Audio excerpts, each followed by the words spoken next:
예레미야 3장 19절부터 25절 말씀을 보겠습니다.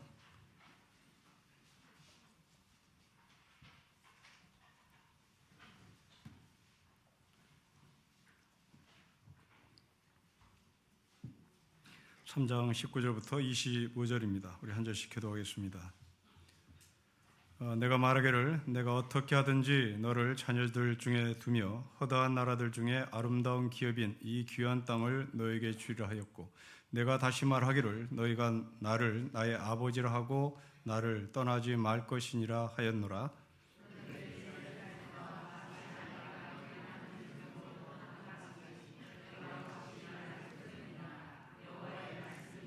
소리가 헐벗은 산 위에 들리니 곧 이스라엘의 자손이 애곡하며 간구하는 것이라. 그들이 그들의 길을 굽게 하며 자기 하나님 여호와를 잊어버렸음이로다.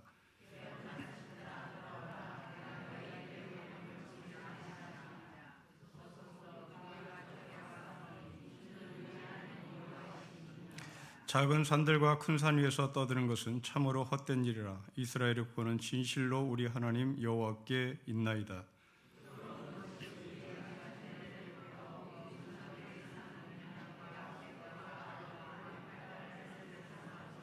같이 읽겠습니다. 우리는 수치 중에 눕겠고 우리 치욕이 우리를 덮을 것이니 이는 우리와 우리 조상들이 청년 때로부터 오늘까지 우리 여호와 하나님께 범죄하여 우리 하나님 여호와의 목소리에 순종하지 아니하였음이니이다.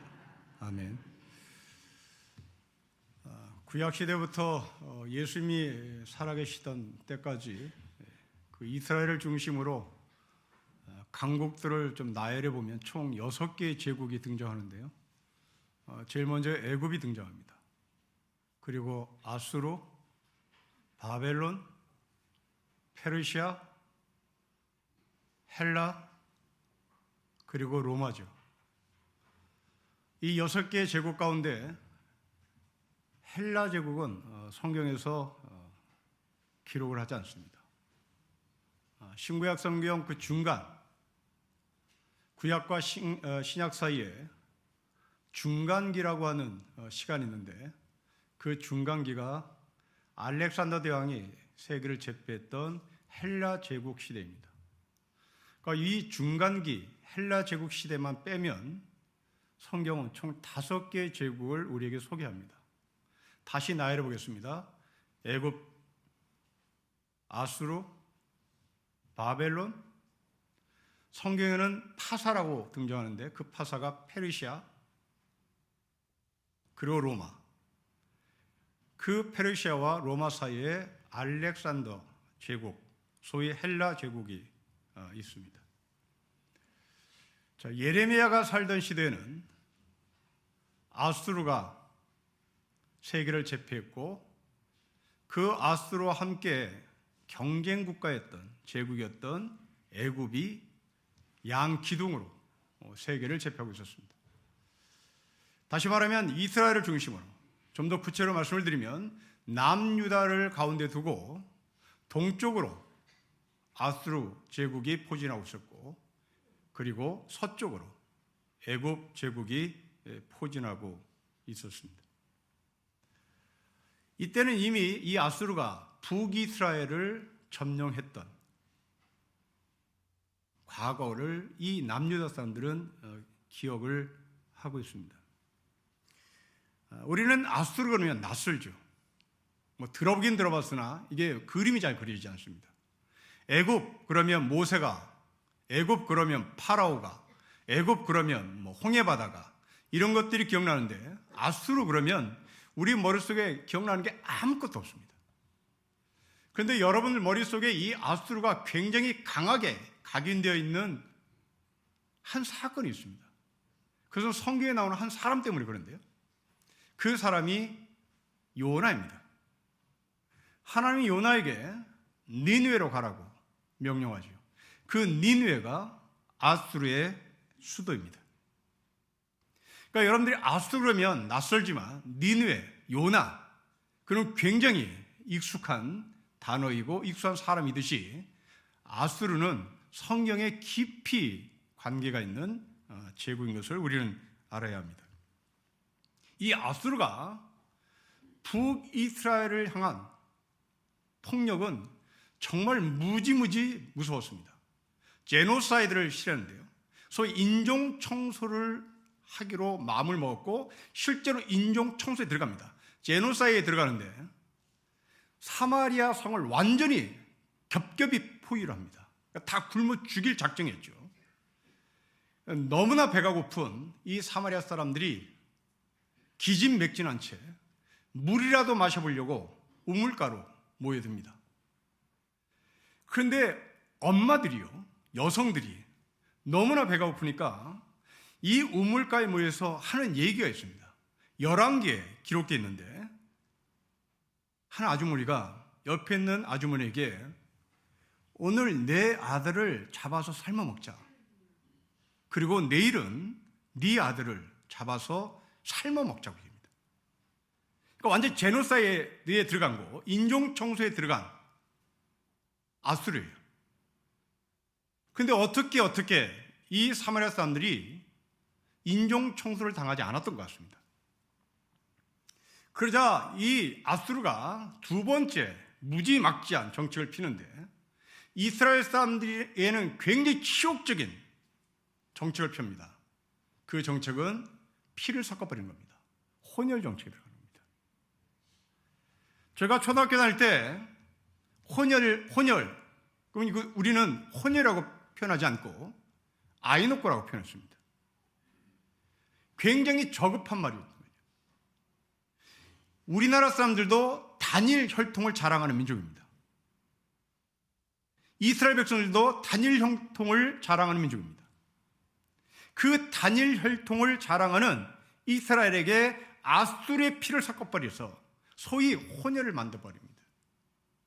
그러니까 인종 청소를 하려다가 실패한 아수르가 혼혈 정책을 펴서 소위 인종 청소 해버리는 거죠. 이제 네 인종은 없어. 이제 이스라엘 인종은 북이스라엘에 없어.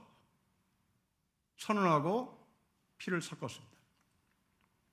그러자 이 남유다 사람들이 북이스라엘 사람들을 사람 취급하지 않았던 거죠.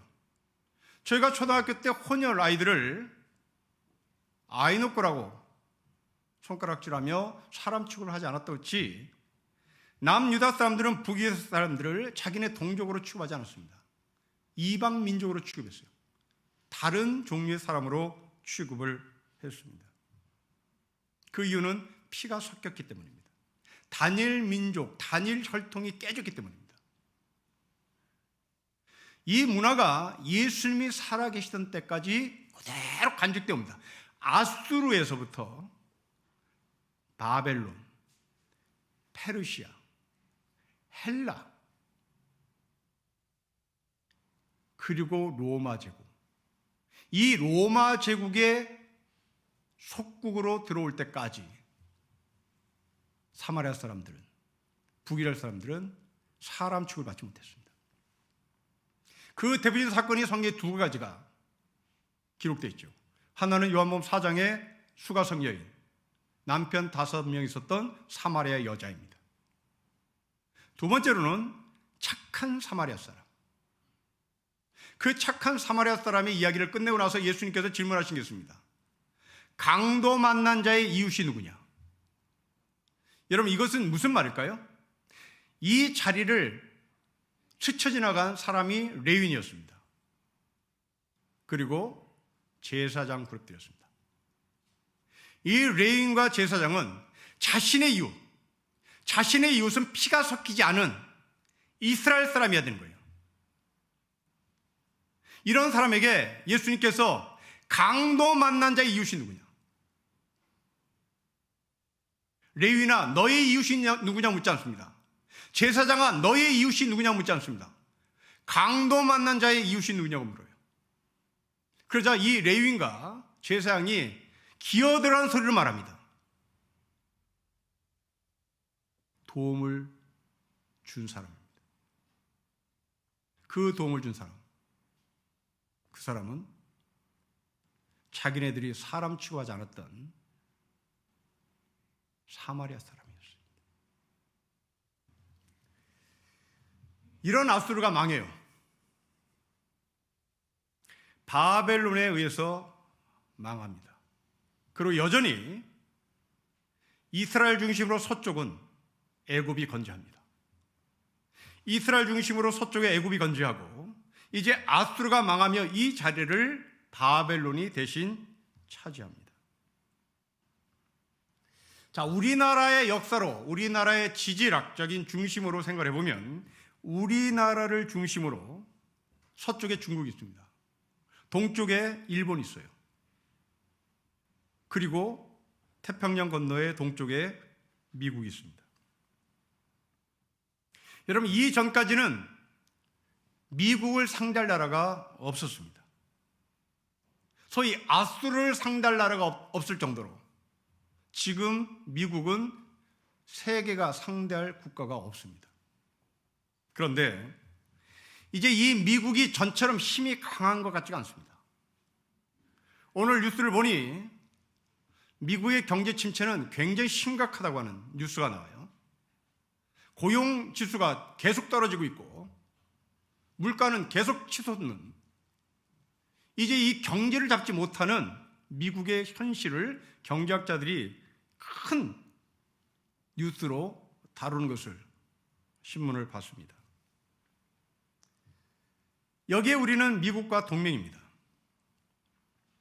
미국이 힘이 세야 우리의 동맹도 굳건할 텐데 미국이 점점 힘이 빠져나가니 이제 그 미국의 힘 빠진 자리를 대체할 힘이 필요했던 거죠. 그 힘은 일본입니다. 미국이 비어있는, 미국이 힘이 빠진 그 빈자리를 미국은 일본을 불러 채우라고 요구합니다. 이전까지 우리는 미국하고만 동맹을 맺고 미국하고만 의논하면 됐던 거예요.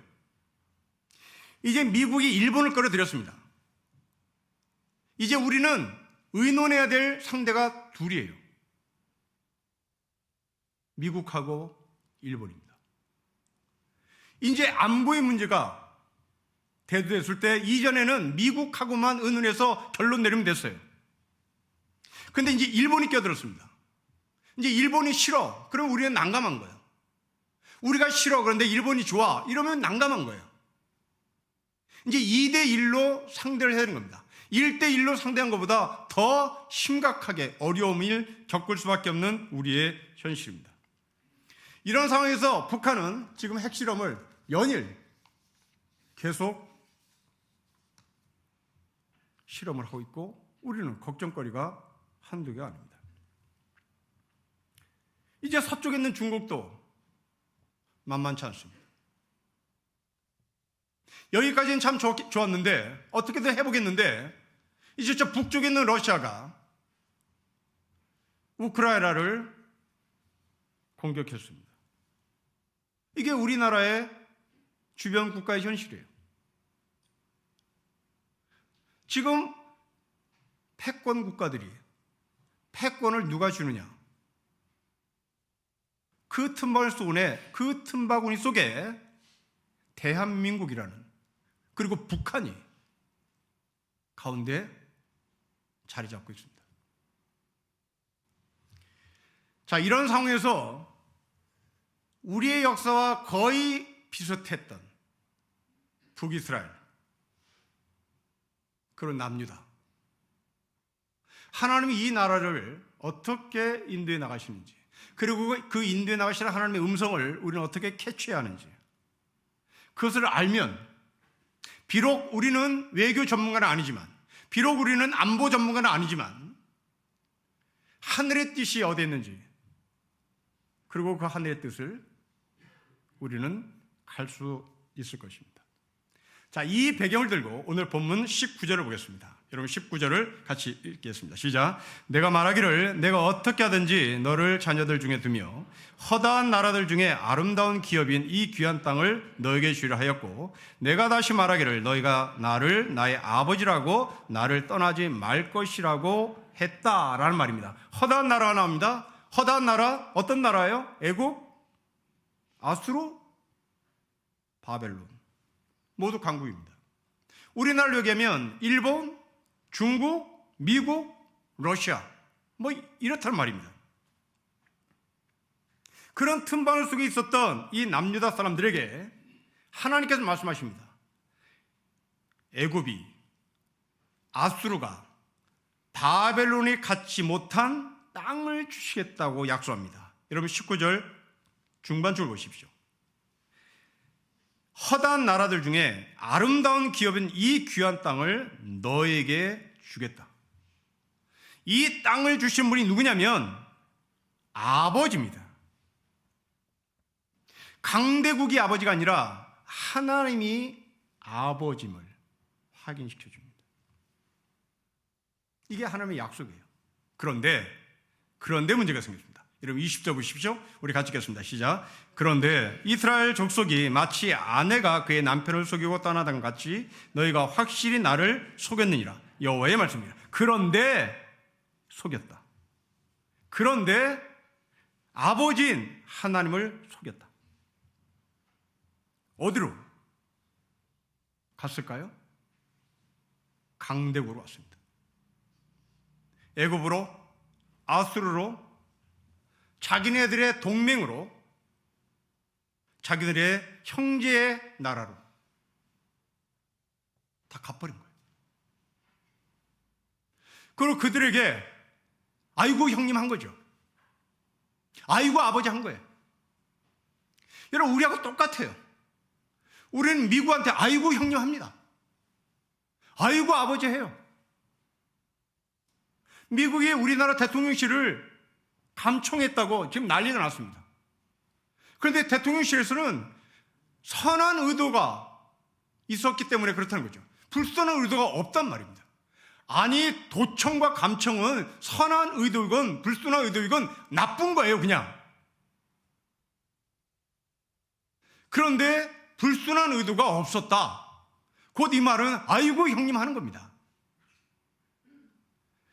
여러분 제가 여러분 가정에 도청장치를 하거나 몰래 카메라를 설치해 놓고 여러분의 가정을 엿봤다고 가정합시다. 들켰어요. 목사님 쟤는 뭐라고 하겠습니까? 집사님 집을 위해서 기도하려고 내가 좀 가정 방문했다. 인터넷으로 신방한 거예요. 그럼 여러분들은 할렐루야 하겠습니까? 아이고 우리 목사님은 남을 엿보는 사람이 아니라 선한 의도로 했지. 지금 미국이 선한 의도로 했다는 말이 그 말이에요. 여기에서 동의할 사람 아무도 없을 겁니다. 그냥 미친놈이라고 하는 거죠. 제가 그렇게 카메라를 몰래 설치하고 여러분의 안방을, 여러분의 거실을 들춰봤다면 저는 미친놈인 거예요.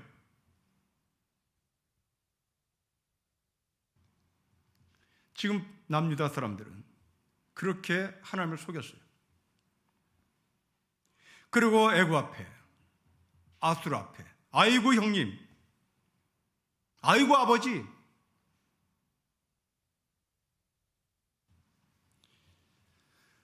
남유다 사람들은 그 아수르의 문화, 아수르의 종교를 찬양합니다. 아수르의 문화와 아수르의 종교를 찬양하니 아수르 사람들은 남유다 사람들에게 비아냥거리며 깔봤겠죠. 멸시를 했습니다. 이제 아이고 형님, 아이고 아버지라고 불렀던 그 아수르가 남유다 사람들에게 너희들은 열등해, 너희들은 열등한 민족이야. 봐라, 아수르가 너희의 형제국인 북이스라엘을 완전히 싹쓸이해버렸잖아. 그러니 너희 민족은 열등한 민족일 수밖에 없어. 그렇게 비아냥거리며 열등교육을 시켰겠죠.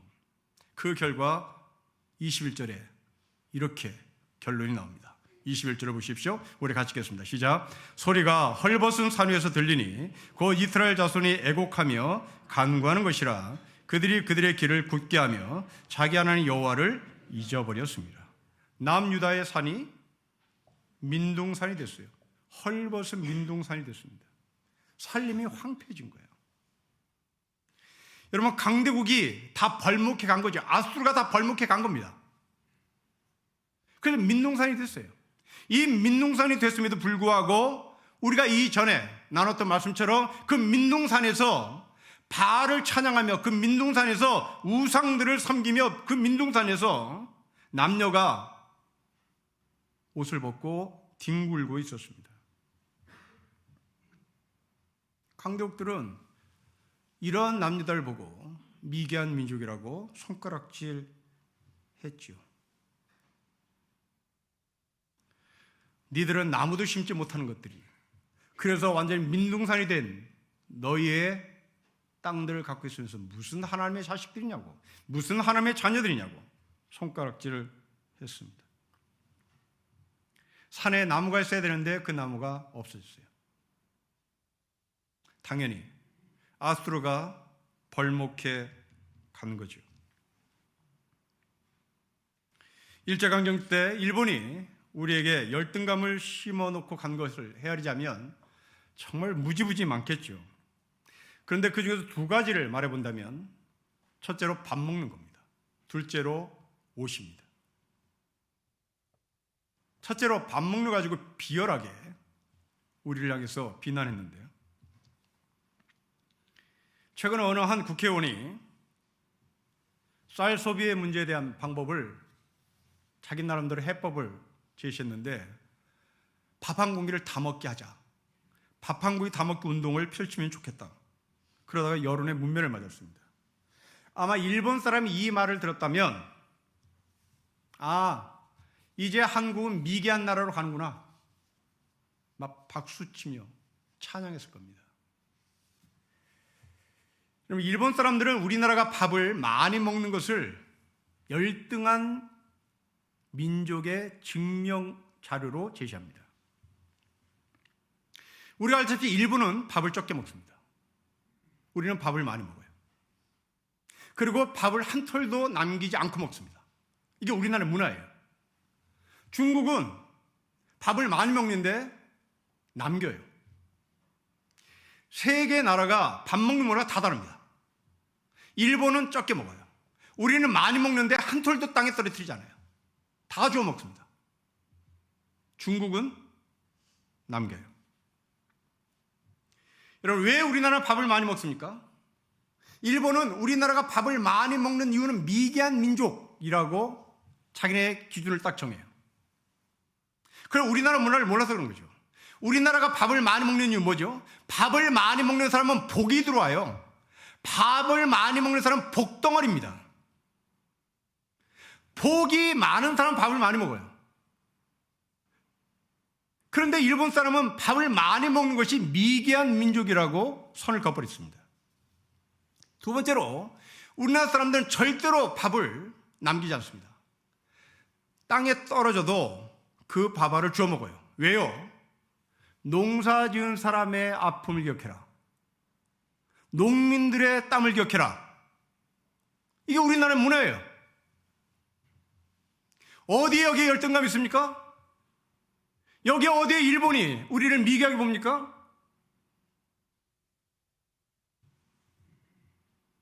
밥 잘 먹는 사람,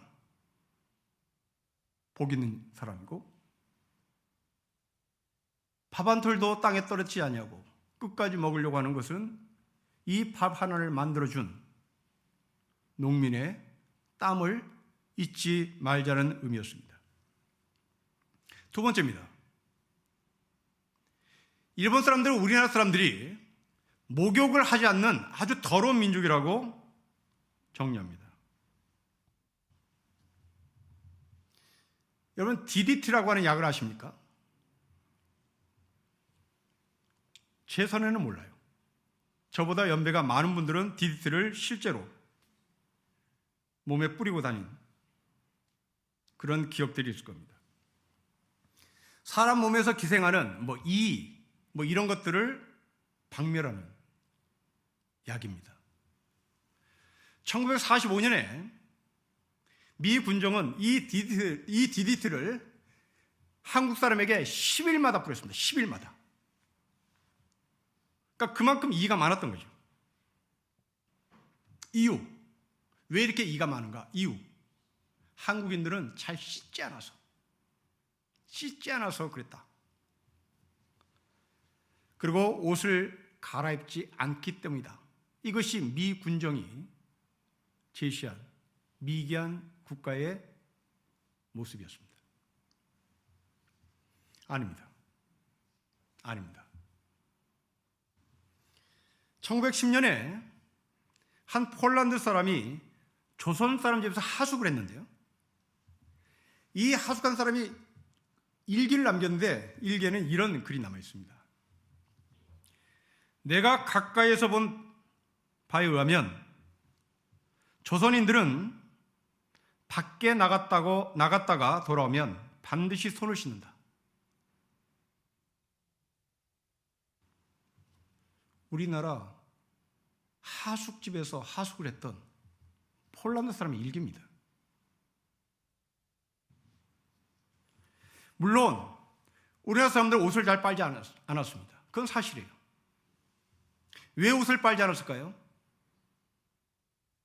가난해서요. 옷을 빨면 옷이 빨리 헤어지니까. 물론 지금도 젊은이들 중에는 새 옷을 사면, 특히 명품 옷을 사면 세탁 잘 하지 않습니다. 세탁을 했다가는 명품의 옷이 틀어지기 때문에 세탁을 안 해요. 버티다가 합니다. 우리나라 사람들이 목욕을 안 한다고요? 천만에요.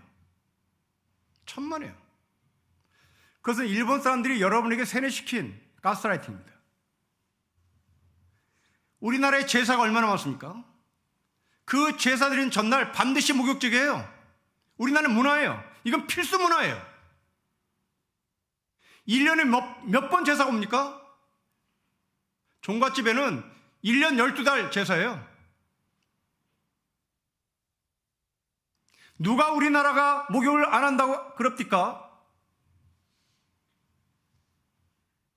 그렇지 않아요. 제사 드리기 위하여 목욕 재개하는 문화는 우리가 결코 양보를 못합니다. 다만 옷을 갈아입지 않았던 것, 옷을 빨지 않았던 것, 그것은 우리의 현실입니다. 가난했기 때문에. 옷을 빨면 옷이 빨리 헤어지니까. 그래서 DDT를 뿌려 했던 현실입니다. 강격들은 이 남유다의 살림을 다 벌목해 갔어요. 그리고 수탈해 자기의 전쟁용으로 썼겠죠. 여러분, 일제강점기 때 우리 역사를 보는 것 같습니다. 일본은 우리나라의 가정까지 들어와서 녹그릇, 노수저를 빼앗아 갔습니다. 심지어 교회 종탑도 뜯어갔어요. 이 교회 종탑을 뜯어가 포탄을 만들고 가미까제가 폭탄을 싣고 미군으로 돌진하는 비행기를 만들었습니다. 그 민둥산에서 남녀 사람들이 슬피 울어요. 그리고 하나님께로 돌아옵니다. 여러분 22절 보십시오. 우리 22절을 같이 읽겠습니다. 시작. 배역한 자식들아 돌아오라. 내가 너희의 배역함을 고치려 하시니라. 보소서 우리가 주께 왔사오니 주는 우리 하나님 여호와이심입니다. 돌아와요. 민둥산을 바라보고 하나님께서 돌아오라고 하신 그 말씀을 들었던 장소, 벌거벗은 곳, 쫄딱 망한 곳, 그곳에서 하나님의 음성을 듣습니다.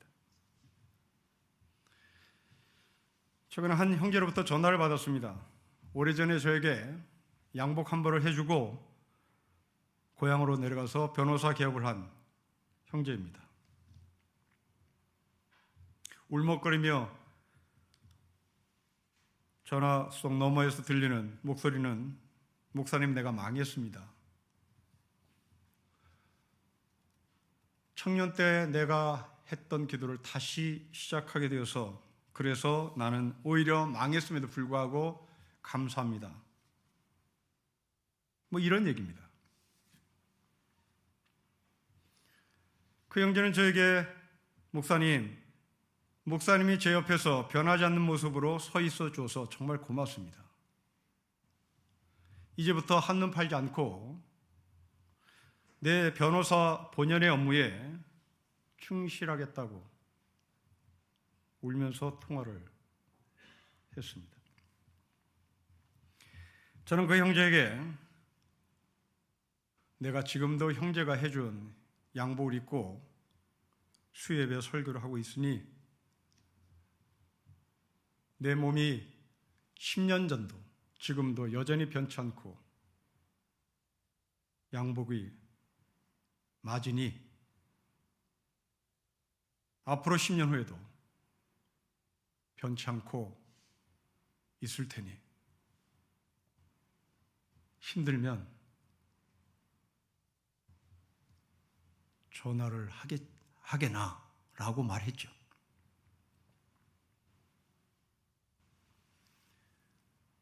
민둥산을 바라보고 돌아오라고 하신 하나님의 말씀을 듣고 돌아가야 되겠다. 비록 나무는 다 벌채당하고 수탈당했으나 떡하니 사는 그대로 그 자리에 있었던 거죠. 저는 그 형제에게 산이 되고 싶습니다. 언제든지 울고 싶을 때 전화할 수 있는 산. 비록 지방에서 자주 만날 수는 없으나 변치 않는 그 자리에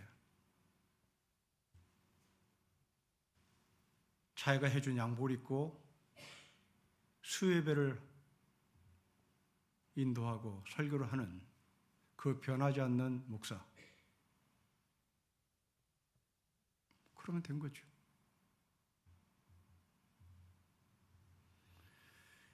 그럼 남유다의 상황은 이렇게 쫄딱 망했습니다. 그런데 여러분 22절을 보면 참 미묘합니다. 여러분들이 교독을 할 때 이걸 읽을 건지 말 건지 헷갈렸죠? 이게 2절 같습니다. 실제는 2절이에요. 그런데 22절의 이 2절을 편집자는 한 절로 처리해버립니다. 여러분 왜 그럴까요? 왜 22절이 2절인데 실제는 2절인데 왜 이 2절을 한 절로 처리할까요?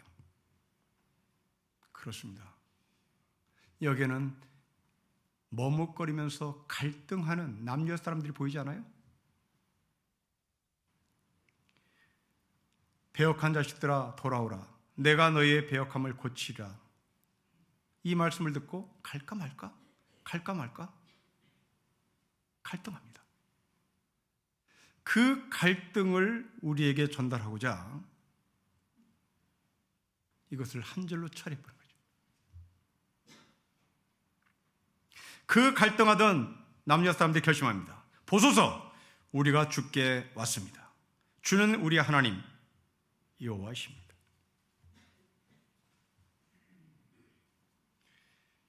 여러분 왜 갈등했을까요? 하나님을 신뢰하지 못해서요? 저는 그렇게 보지 않습니다. 하나님을 신뢰하지 못하기 때문에 갈 것인가 말 것인가, 아수르의 우상이 더 신뢰가 가고 자기의 하나님 여호와가 신뢰를 가지 않기 때문에 이것을 갈등하는 것일까? 저는 그렇게 보지 않습니다. 이 22절의 갈등은 신뢰가 아니라 염치입니다. 염치. 내가 이러고도 가야 되나? 저에게 전화한 형제가 전화를 하려고 할 때 염치 때문에 이거 해야 되나 말아야 되나 했을 거예요. 자기 그 속 얘기를 나한테 다 해야 하는데 쫄딱 망한 그 디테일한 얘기를 다 나한테 해야 되는데 이것을 하자니 부끄럽기도 하고 이게 염치죠. 신뢰의 차원이 아니라 염치의 차원에서 지금 머뭇머뭇거리는 겁니다. 여러분, 우리나라의 이 염치란 단어와 비슷한 발음이, 가까운 발음이 또 하나가 있습니다. 얌체입니다. 얌체는 염치에서 나온 말이에요. 상대방 때문에 자기가 부끄러운 것은 염치입니다. 상대방이 나를 어떻게 보느냐에 따라서 자기 얼굴이 불그락불그락해지는 건 염치예요.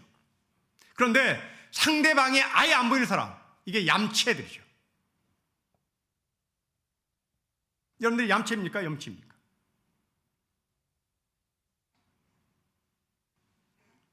여러분들의 영적인 삶 속에 누군가는 염치가 있고 누군가는 얌체가 있습니다.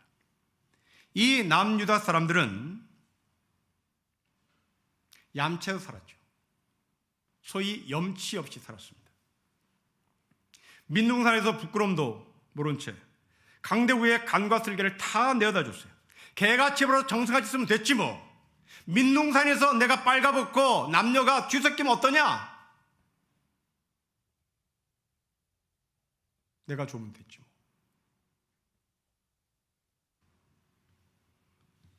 이런 사람이 이제 염치를 알게 됐어요.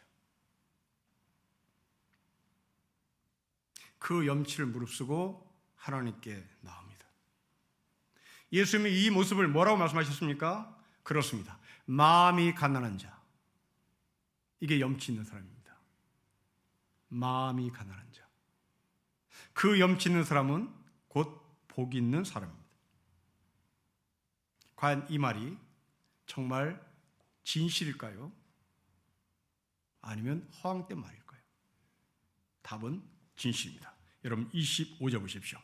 우리 25절을 같이 읽겠습니다. 시작. 우리는 수치 중에 눕겠고 우리의 치욕이 우리를 덮을 것이니 인 우리와 우리 조상들이 청년의 때로부터 오늘까지 우리 하나님 여호와께 범죄하여 우리 하나님 여호와의 목소리에 순종하지 아니하였음이라. 여러분 이것을 세 번역으로 옮겨볼게요. 이제 우리는 수치를 요로 깔고 부끄러움을 이불로 덮겠습니다. 우리 조상이 아득한 옛날부터 오늘까지 주 우리 하나님께 죄를 지었기 때문입니다. 주 우리 하나님께 순종하지 않았기 때문입니다. 공동번역은 또 이렇게 번역해요. 이제 다 같이 부끄러운 몸 엎드리자. 창피한 줄 알아 얼굴을 가리자. 유진 피터스라는 학자가 이것을 자기의 사적인 관점에서 사역을 한 것을 읽어보면 지금 우리는 수치 가운데서 바닥을 기고 있습니다. 염치를 찾았던 거죠. 자, 이 염치를 찾은 결과 어떤 일이 벌어진지 보십시다. 여러분 22절부터 25절을 눈으로 한번 쭉 훑어보십시오. 무슨 단어가 여러분에게 자주 보입니까? 22절부터 25절까지 여러분 눈에 보이는 단어가 있어요. 어떤 단어가 보입니까? 우리입니다. 우리. 염치가 회복되면 우리가 보입니다. 염치가 회복되면 우리가 살아요. 염치가 회복되면 우리가 회복돼요. 염치가 살면 공동체가 살아납니다.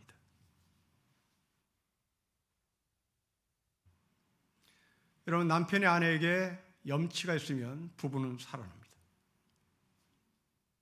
자식이 아버지 어머니 앞에 염치를 따지면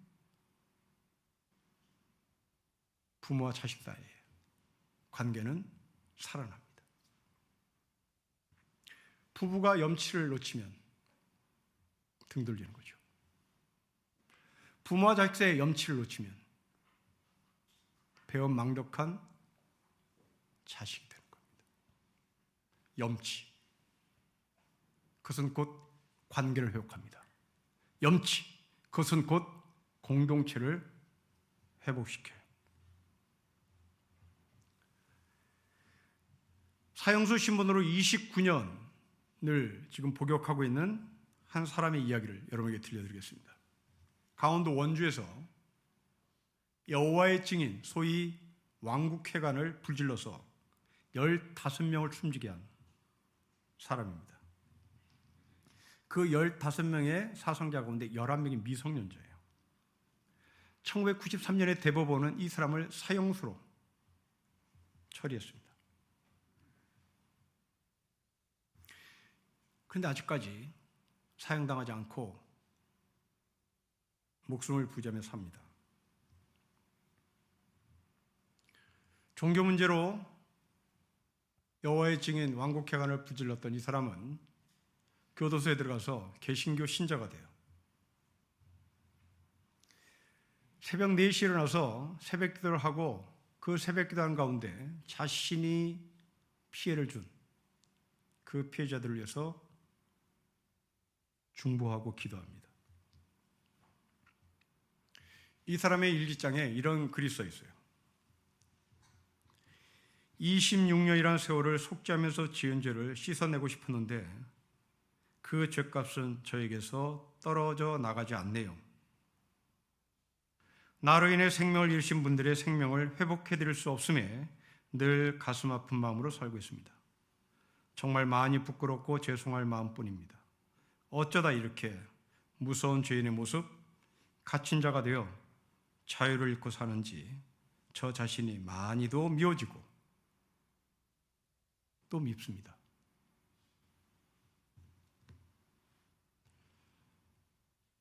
이게 염치입니다.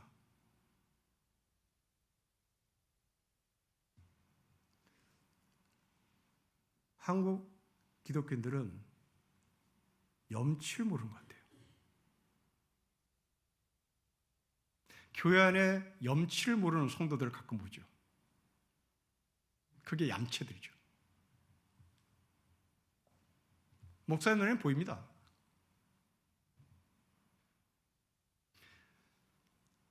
그렇게 염치를 모른 채 얌치를 부리면 여러분의 가정은 뻔합니다. 시어머니 며느리 사이에 뻔해요. 존경하지 않습니다. 염치로 공동체를 회복시켜 오십시오. 민둥산에서 벌거벗고 대낮에 뒹굴었던 이 남유다 사람들, 그들이 얼마나 자신네들이 부끄러운지를 알아차리기 시작합니다. 그리고 돌아와요. 복 있는 자리로 찾아옵니다. 그 복의 결과는 우리라고 하는 공동체가 살아납니다. 마음이 가난한 자, 복이 있다고 말씀하신 예수 그리스도의 말씀으로 말미암아 여러분 가정이, 우리 교회가 염치로 인하여 공동체에 사는 하늘의 공동체 되시기를 주의 이름으로 축복합니다. 기도하겠습니다. 아버지 하나님, 염치가 없었던 남유다 사람들, 하나님 아버지를 버리고 아수르를, 애굽을, 바벨론을 형님, 아버지라고 쫓아냈던 사람들, 그들이 자기네 것들을 다 빼앗아간 줄 모른 채 벌거숭이가 되어 그때야 비로소 아이쿠 하나님 돌아오는 이 하늘의 말씀을 나눴습니다.